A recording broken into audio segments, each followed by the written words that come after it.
नमस्कार दोस्तों, welcome back to my channel friends. मैं आप सबका अपने चैनल स्टॉक्स फॉर लाइफ पे बहुत स्वागत करता हूं। Welcome to STFL family.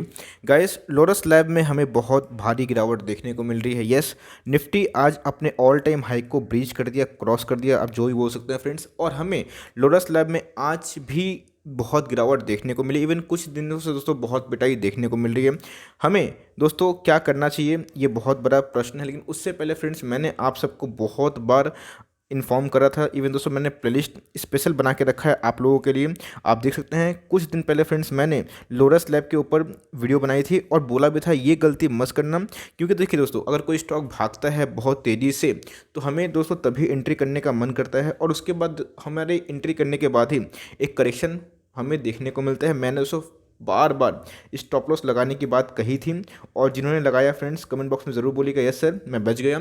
जिन्होंने नहीं लगाया क्या करना चाहिए। स्टॉक बुरा नहीं है, लेकिन फिर भी कुछ फंडामेंटल्स भी इंपॉर्टेंट होते हैं और कुछ टेक्निकल भी दोस्तों। बिकॉज ये अपने ऑल टाइम हाई से -25% गिर चुका है, और लोगों को लग रहा है अब कितना गिर सकता है। अब फ्रेंड्स, क्या बाइंग लेवल है, क्या एवरेजिंग लेवल है, फिर एग्जिट कर लेना चाहिए। अपना अनवाइज्ड व्यू आपसे शेयर करूंगा, बिकॉज मैं देख रहा हूँ पिछले वीडियोस में बहुत सारे कमेंट्स आ रहे हैं, तो मेरा फ़र्ज़ बनता है कि आप सबको एक बेटर गाइडेंस करूँ अनबायस्ड होकर। दोस्तों ये मेरा व्यू है जो कि कम्प्लीटली आपसे मीन्स चेंज भी हो सकता है दोस्तों, डिसएग्री भी हो सकते हैं, और मैं उसका सम्मान भी करता हूँ। सो चैनल फर्स्ट टाइम में सब्सक्राइब कर सकते हैं इस तरह के दिग्गज नोटिफिकेशन सबसे पहले एक्सेस करने के लिए। Without dealing for time, let's begin. आज के दिन की बात की जाए लोटस लैब, तो भैया हमें 4% से ज़्यादा गिरावट देखने को मिल रही है। पिछले दोस्तों जो क्लोजिंग है वो 276, मैंने फ्रेंड्स सबसे पहला जो स्टॉप लॉस था वो 300, और उसके बाद 277 का आपको स्ट्रिक्ट बोला था। और देख सकते हैं कि उसके बाद हमें गिरावट देखने को मिल रही है। बहुत सारे अब रिक्वेस्ट आ रही है कि सर क्या 250 जाएगा या फिर 200 जाएगा, क्या होगा अल्टीमेट बेस्ट बाइंग लेवल। और दोस्तों मेरे पास तो ये स्टॉक नहीं है। अगर होता तो मेरी स्ट्रेटजी क्या होती, और क्या अब मुझे स्टॉक अट्रैक्टिव लग रहा है, क्या मुझे एंट्री करनी चाहिए, चलिए वो भी डिस्कस करते हैं। लेकिन उससे पहले इसका ऑल टाइम चार्ट भी मैं आपसे शेयर करना चाहता हूँ। ऑल टाइम चार्ट की बात की जाए तो फ्रेंड्स आप देख सकते हैं कि 2018 से 2020 तक पूरा फ्लैट था। लेकिन उसके बाद फार्मा के जो स्टॉक्स है उसमें आग लगी। यस, कोविड का टाइम था, बहुत सारे ऐसे फार्मा के स्टॉक्स है जो बहुत बीटन डाउन थे बहुत सालों से, उनमें दोस्तों रैली नहीं आ रही थी। बस एक मौके की तलाश थी ऑपरेटर को भगाने के लिए। यस, इनके रेवेन्यू बढ़े हैं जो कि बहुत अच्छी बात है। लेकिन आप देख सकते हैं दोस्तों कितना, इवन 59 रुपये से ये स्टॉक 344 तक जा चुका था। इंटू 6 मीन्स 1 लाख को बनाए थे 6 लाख। उसके बाद दोस्तों अपने टॉप से ये गिर चुका है 25% तक, और लोग आ चुके हैं पैनिक में। बिकॉज हमेशा फ्रेंड्स रिटेलर वही गलती करता है जो उनको नहीं करनी चाहिए। जब रैली जाने वाली होती है तो उनको माल चिपकाया जाता है। मैं बताऊंगा कैसे आप लोग इसको पकड़ सकते हैं और हमें रणनीति अब क्या बनानी चाहिए। यस, एक सपोर्ट हम लोग को इस लेवल पर देखने को मिल रहा है। आप देख सकते हैं कि ये जो लेवल है दोस्तों, ये इनके सपोर्ट बन के आ सकते हैं। अगर गिरता है फ्रेंड्स तो अभी हम लोग को फर्दर कोई सपोर्ट दिखाई नहीं पड़ रहा है। कितना गिर सकता है ये बहुत बड़ा क्वेश्चन है। चलिए एक बार इसका फंडामेंटल फटाफट चेक करते हैं, उसके बाद टेक्निकली बात करेंगे कि कितना यहाँ से गिर सकता है। तो आप देख सकते हैं फ्रेंड्स कि आज की लो की बात की जाए 260 को टच किया था। आज की हाई की बात की जाए 283, मैंने बोला भी था 290 295 के लगभग जाए तो भैया आप निकल लीजिए। क्योंकि जो पहले 200 सपोर्ट था 300 का, अब वो बन चुका है रेजिस्टेंस। और रेजिस्टेंस तो मैं बहुत ज़्यादा बोल गया 300 का। अभी दोस्तों हम लोग को ये भी देखने को मिल सकता है कि 285 और 280 इनके फर्दर रेजिस्टेंस हम लोग को देखने को मिले। क्योंकि दोस्तों ये फर्दर बहुत स्टॉक भाग चुका था 59 के लेवल से 344 जैसे मैंने बताया। और ये चीज़ बहुत ही इंपॉर्टेंट है, 14,000 करोड़ का मार्केट कैप हो जाना बहुत ही कम टाइम में, ये दोस्तों बहुत ही अच्छी बात तो नहीं होती है। बिकॉज जब इतना रैली आता है और इतना फटाफट मार्केट कैप बढ़ता है तो दोस्तों एक बबल भी फॉर्म हो जाता है। यस, बात की जाए इनके इंडस्ट्री पी से तो हमें सस्ते दिखाई पड़ रहे हैं, लेकिन प्रॉफिट बुकिंग तो सामान्य बात है। बिकॉज अगर आपका ही पैसा 5-6 गुना हो जाएगा तो सब कोई चाहेगा कि निफ्टी के ऑल टाइम जाते ही अपने प्रॉफिट को कम से कम बचाया जाए। तो फ्रेंड्स वही हम लोग को देखने को मिल रहा है। जो बड़े बड़े प्लेट्स हैं वो बड़े बड़े बिकवाली कर रहे हैं, कैंडल एकदम लाल लाल बन रहा है, बहुत बड़ा जो वॉल्यूम से दोस्तों हम लोग को देखने को मिल रहा है। इसके मतलब कि कोई तो बड़ा प्लेयर है जो एग्जिट कर रहा है, और उनके जाने से ही प्राइस टूट रहा है। इंडस्ट्री पी की बात की जाए तो 36 की है, 24 के लगभग है। यस, इंडस्ट्री पी से अभी भी सस्ता हम लोग को देखने को मिल रहा था। बिकॉज इनके जो Q2 के रिजल्ट थे दोस्तों बहुत फैंटास्टिक थे, और ये लोगों को लगता है कि Q2 के अच्छे रिजल्ट देने के बावजूद भी क्यों गिर रहा है। दोस्तों मार्केट को पहले ही अंदाजा था कि फार्मा के सारे सेक्टर्स अच्छा परफॉर्म करेंगे, इसीलिए वो प्राइस में पहले से ही फैक्टर इन था। और हम लोगों को लगता है कि ऐसे बाद में होता है, ऐसा नहीं होता है फ्रेंड्स। उनकी रिसर्च हम लोग से पहले होती है, और इसीलिए हमें डिलीवरीज आज के दिन अच्छे खासे देखने को मिल रहे हैं, जो कि एक अच्छी बात है। अब शायद दोस्तों आपको यकीन हो गया होगा मेरे वीडियोस पे। मेरे बातों पे। पहले लगता था दोस्तों आप लोगों को शायद मैं गलत बोल रहा हूँ। यस, मैं कभी कभी गलत बोल भी देता हूँ दोस्तों, क्योंकि मैं भी एक इंसान हूँ, मेरी भी रिसर्च होती है कभी कभी सही, कभी कभी गलत भी हो जाती है। लेकिन दोस्तों आप देख सकते हैं कि जैसे जैसे रिटेल पार्टिसिपेंट बढ़ता है वहाँ पे आपको प्रॉफिट बुकिंग करने का एक मौका खोजना चाहिए।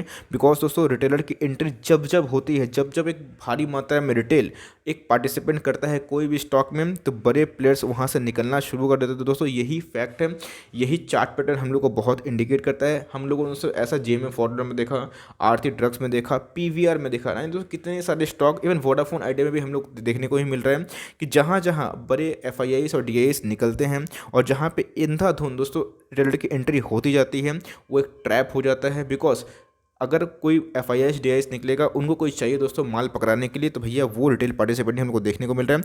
यस, स्टॉक पे दोस्तों एक और दुविधा है। मेरे एक प्यारे सब्सक्राइबर थे, उनको लगता है कि प्लेज कोई समस्या नहीं है। फ्रेंड्स, प्लेज बहुत बड़ी समस्या है।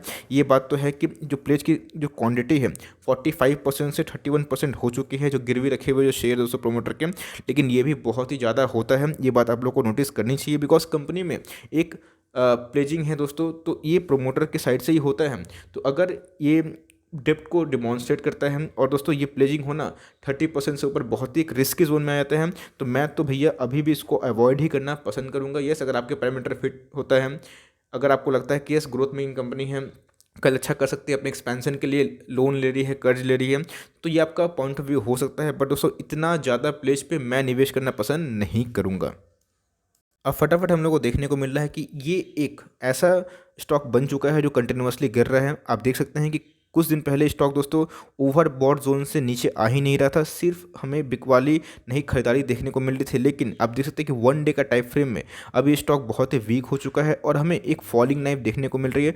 बार बार दोस्तों ये अपना लोअर लो ही अचीव कर रहा है। यहाँ पे मुझे लगा था कि कॉन्स्टिट्यूशन हो सकता है और एक बाउंस बैक आया तो आप निकल सकते हैं, बट ऐसा हुआ नहीं। और आज की जो कैंडल है वो दोस्तों फिर वीकनेस को डिमॉन्स्ट्रेट कर रही है। इसका मतलब अभी भी जो गिरावट है वो थमी नहीं है। हो सकता है कि ऑपरेटर दोस्तों आपसे लाइक खिलवाड़ करें। देखिए अभी दोस्तों ऑपरेटर जब निकलते हैं तो वो कोशिश करते हैं कि कोई भी स्टॉक को एकदम चढ़ाया ना जाए, गिरा गिरा के चढ़ाए, या फिर दोस्तों कोई भी स्टॉक को ऐसे गिराया ना जाए, पहले गिराया जाए फिर उठाया जाए, जहाँ पे लोग फोमो में आएंगे।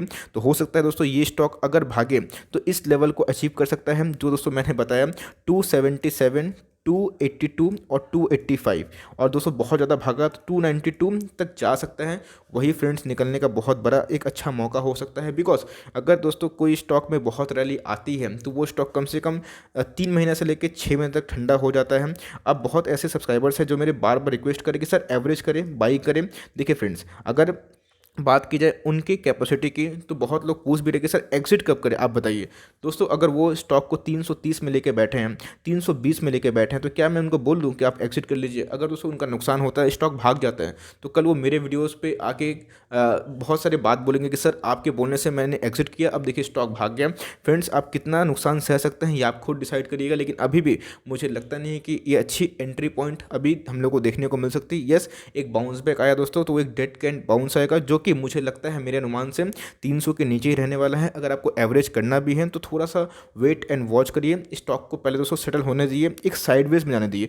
जब भी दोस्तों कोई स्टॉक ऐसे ऐसे गिरे तो उसको थमने दीजिए, थमने का वेट करिए। जब स्टॉक दोस्तों गिरने के बाद एक साइडवेज में जाए तब आप एवरेज करने का सोच सकते हैं। आपको लग रहा है कि ये साइडवेज चला गया है, बिल्कुल नहीं दोस्तों, ये भी हमें इस तरह का पैटर्न शो कर रहा है जो और भी फर्दर गिरावट का लक्षण देखने को मिल रहा है। अब फर्दर जो क्वेश्चन आता है कि सर यहाँ से कितना गिर सकता है, तो आप देख सकते हैं कि ये जो सपोर्ट है ये बहुत ही क्रूशियल है फ्रेंड्स। ये अगर इसको सपोर्ट को तोड़ता है तो भाई जो निचले सपोर्ट मुझे देखने को मिल रहा है, ये दोस्तों जो आप देख सकते हैं कि 245 हम लोग को देखने को मिल रहा है। और 245 के बाद हमें बहुत दोस्तों मेजर डीप करेक्शन देखने को मिल सकता है अगर ये दोनों लेवल हमें सस्टेन करता हुआ नहीं दिखे तो। यस, हमें लगता है कि टेम्प्रोरी 260 के बाद 250 तक, 255 तक दोस्तों इसको स्टेबल हो जाना चाहिए। बिकॉज एक साइकोलॉजिकल 250 का सपोर्ट ये सस्टेन कर सकता है। उसके बाद एक बाउंस बैक आना चाहिए दोस्तों। लेकिन मुझे लगता है कि अगर इसको भी तोड़ता है तो हमें एक बहुत ही ज़्यादा डाउन साइड दिखा सकता है। बिकॉज उसके बाद अच्छे सपोर्ट नहीं, बिकॉज स्टॉक पूरा ऐसे भागा था दोस्तों, तो हमें वैसी कोई डाटा मिल ही नहीं रही है।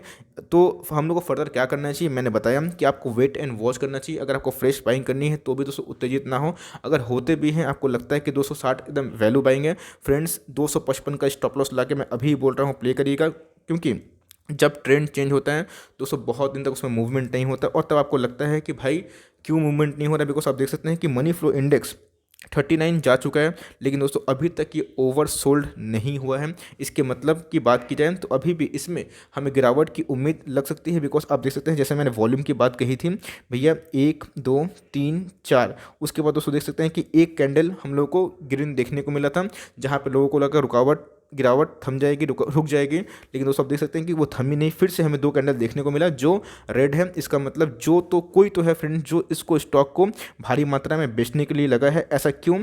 तो फार्मा में और आईटी में वो चाह रहे हैं कि अपने प्रॉफिट को बुक करे और अंडर वैल्यू जितने भी स्टॉक है जैसे बैंक्स हो गए, एनबीएफसी हो गए, वहाँ पे पैसा लेके जाए। दोस्तों यही लॉजिक है और इसी लॉजिक से स्टॉक मार्केट काम करता है, हमारे इमोशन के ठीक उल्टा काम करता है। और हमें लोग को दोस्तों ये बात समझनी पड़ेगी कि जहाँ उनको लगता है कि बहुत भाग चुका है, वो नॉर्मल सी बात है कि प्रॉफिट बुकिंग करेंगे और प्रॉफिट बुकिंग करके दोस्तों पैसा कहाँ लेके जाएंगे? जो अंडर वैल्यू स्टॉक है। इसलिए आप देखिए कि हमें निफ्टी से ज़्यादा बैंक निफ्टी भागते हुए देखने को मिल रहा है, बिकॉज सबसे ज़्यादा पिटाई कोविड के टाइम में बैंक निफ्टी को ही देखने को मिली थी। और देखिए दोस्तों पिछले 2 वीक से बैंक निफ्टी कितना भाग रहा है। तो अगर हम लोग सिंपल से ये बात सोचें तो आराम से हम लॉजिक समझ सकते हैं बिना किसी इमोशन के। यस, स्टॉक बुरा नहीं है, इनके परफॉर्मेंस काफ़ी अच्छे थे, बट मेरे हिसाब से तो इतने प्लेज होने के बावजूद और इतना हेवी बर्डन होने के बावजूद मेरे पास और भी अच्छे अच्छे विकल्प हैं, मैं उसमें जाना पसंद करूँगा। यस, स्टॉक बिल्कुल भी दोस्तों ख़राब नहीं है, मैं उसके बारे में कुछ भी गलत नहीं बोल रहा हूँ। आप चाहे तो अपनी रिसर्च खुद भी कर सकते हैं। तो मैंने लेवल्स और टारगेट्स आपको बता दिए। अगर आपको 295 290 के लगभग में जाता हुआ देखने को मिले, सीधा दोस्तों आप एग्जिट कर लीजिए और स्टॉक एक बार स्टेबल हो जाए तब आप स्टॉप लॉस लेके फर्दर पोजीशन बनाने का सोच सकते हैं। वरना मुझे लगता है कि और गिरावट थोड़ी सी यहाँ से संभव दिखती है। अगर दोस्तों मेरी वीडियो आपको अच्छी लगी, इन्फॉर्मेटिव लगी तो लाइक जरूर करिएगा, चैनल फर्स्ट टाइम है सब्सक्राइब कर सकते हैं। अभी कोई डाउट है फर्दर प्लीज कमेंट बॉक्स में अपने डाउट को ड्रॉप करें, I would love to answer. तो गाइस मिलते हैं, जब तक ले bye, thanks for listening friends, God bless you all.